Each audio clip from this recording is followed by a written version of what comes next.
this is happening. Yeah! Early mornings in the shop.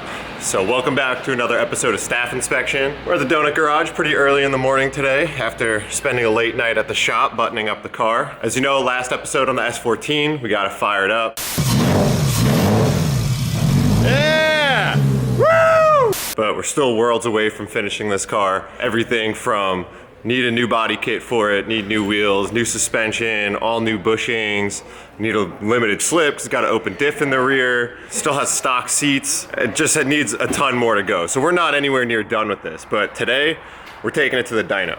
So last night, stuck around late, kind of tried to nut and bolt the car as best I can, topped it off with a bunch of fluids, so red line in the engine, trans, rear diff, power steering, and even some water wetter. All I've heard about these JZs is that they run hot, so I'm doing everything I can to try to keep this thing as cool as possible. Also over the weekend, got the dashboard back in. Amy and I actually fixed a bunch of cracks up here and then flocked it. Got the AEM cluster in place. Dom from Chasing Jays actually made this really rad titanium cluster delete for that, and I have one for the center console too. That's back there that I have to cut for the switch panel. Renown wheel, NRG quick release hub. So now that the interior is back together, dash is in and stuff, it really starts to feel like a car again. So I'm super pumped. A little nervous. Gonna go head over to Bisimoto right now. Gonna load up. It's about an hour and a half drive. See what this thing does on the dyno. Hopefully it all holds together.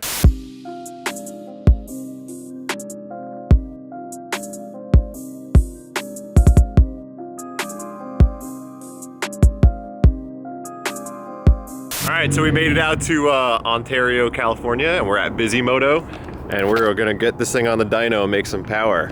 You know? Big shirt, got my waggle van. Good seeing you. What's up, bud? You'll remember this car from Build Biology. If you haven't seen it, go check it out. Speaking of, yes, I've gotten a lot of cars tuned. Okay. No one that's tuned a car dresses like this fancy. Oh, no. I feel like I'm in luck. Cold. We've never been here before, so you want to give us a quick walk around? Yeah, welcome to my home away from home.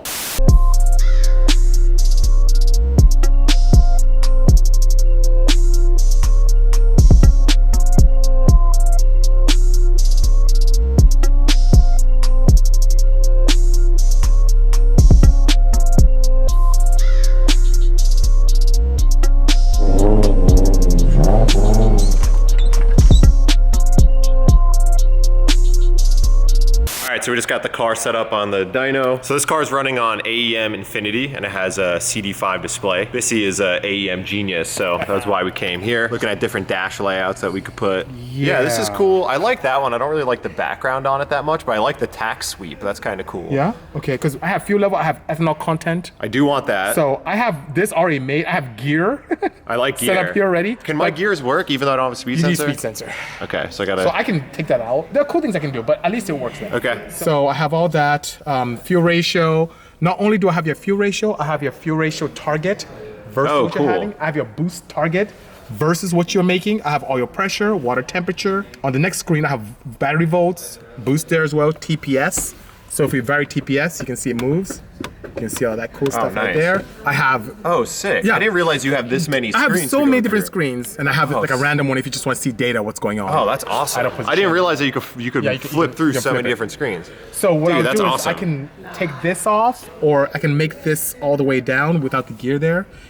Honestly, I like it with the gear. I'll wire up my speed sensor. The gear is super sick, especially with... And it changes too when you the CD9, the gear selector is really close, so it'd be cool to see that live too. So I like that. So what is this right now? Just verifying initial timing? Yes, I am. So what I'm going to do is I'm going to put a lasso between your spark plug number 1 and the coil, tap into it to get a signal, and verify that the timing mechanically that's on the engine is the same as what I see in the ECU. When you rev a car, sometimes the ignition timing could advance or retard. I want to prevent that from happening. I want to be as steady as possible. And that has to do with the pickup in the engine. So many times I'll have to change what is called a delay compensation.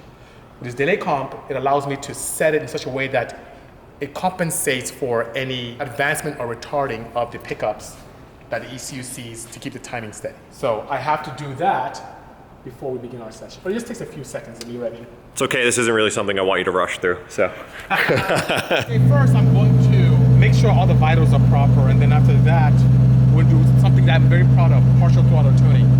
And with that, I'm gonna vary the throttle, you can lock in a certain RPM and tune almost every part of this map so that Vin can have impeccable drivability on and off the track. Yeah, because I want to have this car be ready that I could take it out on the street too and just cruise around. So partial throttle and, you know, stuff like that will be very important, because there's nothing worse than when your car rips at wide open but completely sucks just to cruise around.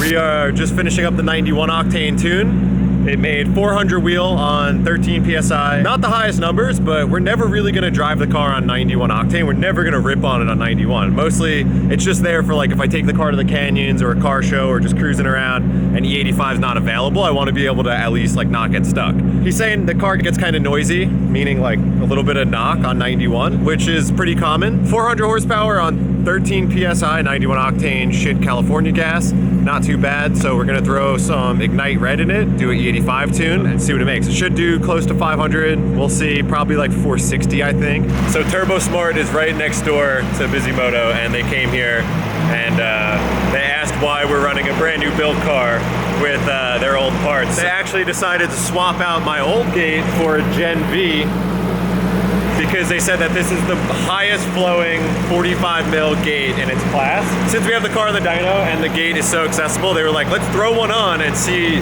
how the boost control changes. I got a new wastegate out of it. What are you working on right now? Wow.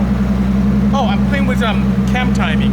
So I'm playing with a variable intake, and we just picked up a crop in the mid-range, which is 10 degrees, but they didn't like it up top. So I'm gonna take away from the top end and add more to the bottom end and see if we can get more. Oh, cool. So you're making a Meteor power band. There you go. Yes, absolutely. Look at all this crap that I don't understand. And that's why you pay a professional to tune your car, because this makes no sense to normal people. Because I initiated VVT, my partial throttle is now more robust. So I'm now adjusting the map so you can benefit from the power of the variable cam. Nice. So you pick up a ton of mid-range, yeah, which makes for a lot more fun. Yeah.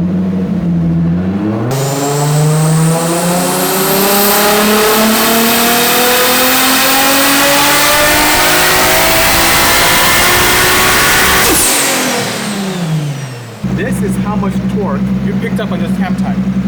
Horsepower in the mid-range. Wow. Just on, nothing else changed. So 55 foot-pounds of torque and 40 horsepower just on cam timing. And we're not talking about peak, we're talking about mid-range. So at 4,000 RPM, well, 4,250, the horsepower and torque crossover. Yeah. So it's really, you will feel that. That's a lot. Yeah, that's nice. You're pretty much making peak torque from 4,200 all the way to, you know, and then horsepower all the way to 75. You're pretty much making almost, wow, at 4,000 what the car made stock. Yeah. What the engine made stock. That's nice. All right, so we're gonna let the car cool down for a sec. We're gonna drain the gas tank, put some fresh E85 in. In this case, we're gonna run Ignite Red, and we're gonna try out the Turbo Smart Gen V wastegate. Quick and dirty fuel return.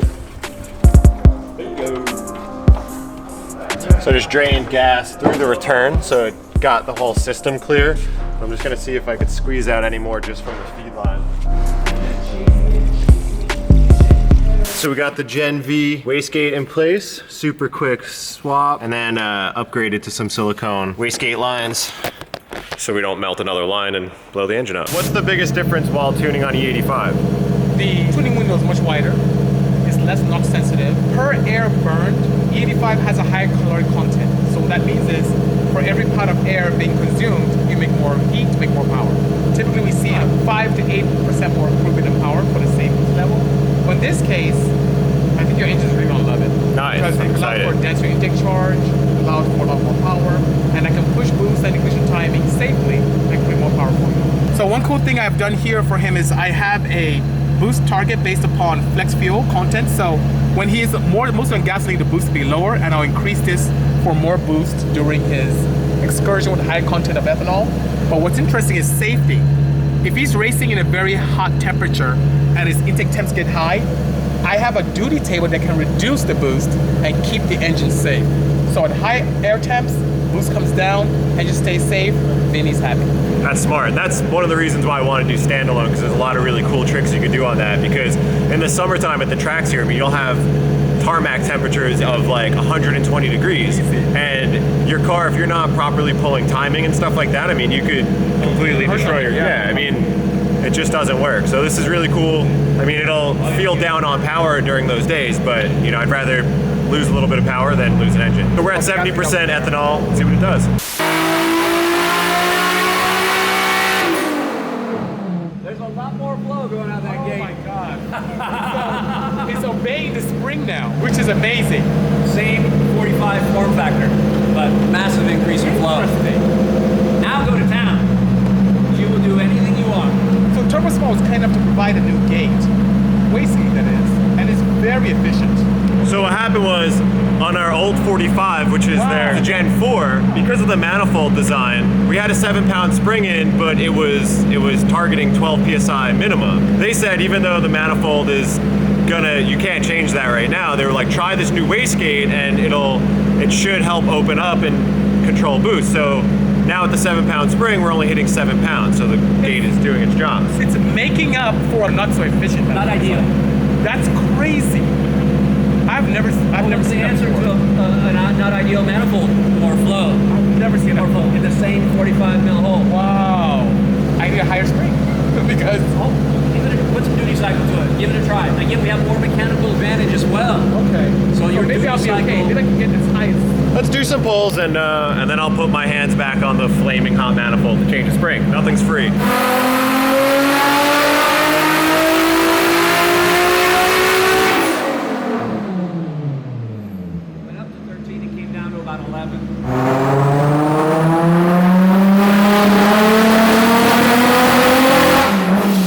Issue with the ignition breakup. Wanted to regap the plugs a little bit tighter from 22 to 19. Busy saw I was running just like generic ass BKR7E copper plugs, and told me to get into the 21st century and run iridiums. So we're just swapping out some plugs, and then we'll get right back to it.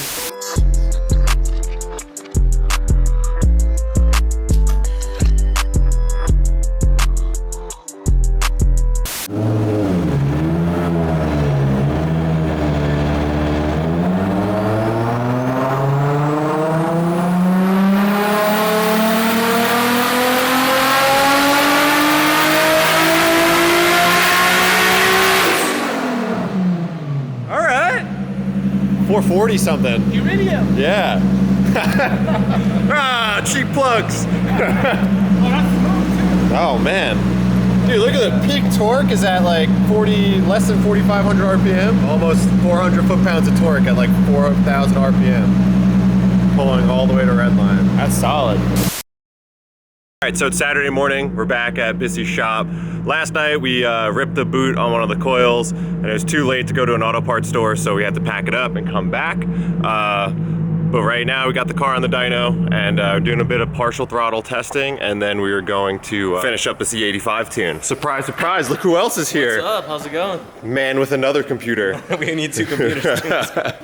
Hello, hello. How was Super Street? It was awesome. What's up, bud? Good for you. Bissy just got back from a car show. Now we're gonna finish up tuning this thing.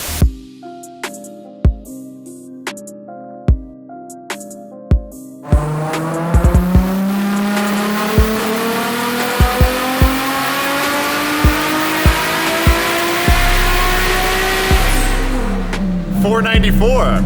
All right. 439 foot-pounds at like 4,200 RPM.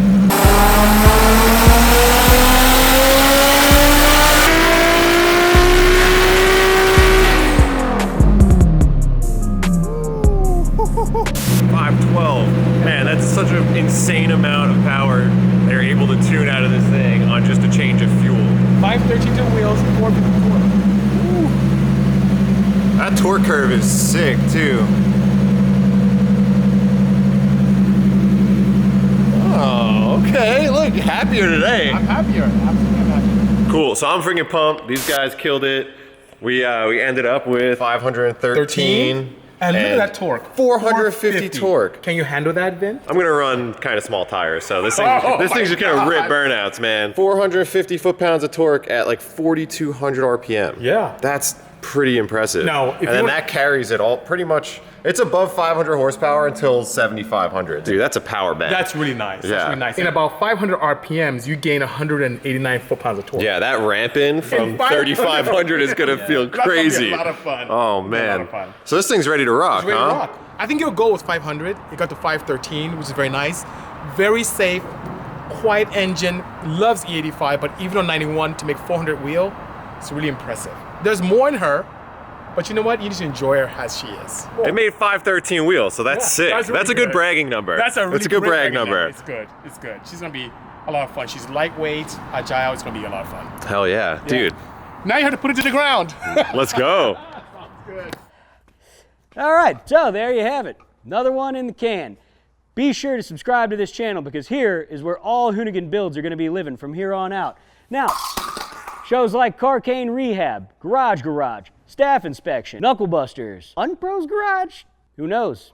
Anyway, be sure to subscribe and make sure that you comment below on who you want to see on this channel, what kind of builds you want to see on this channel, if you want her to appear at your bat mitzvah, quinceañera,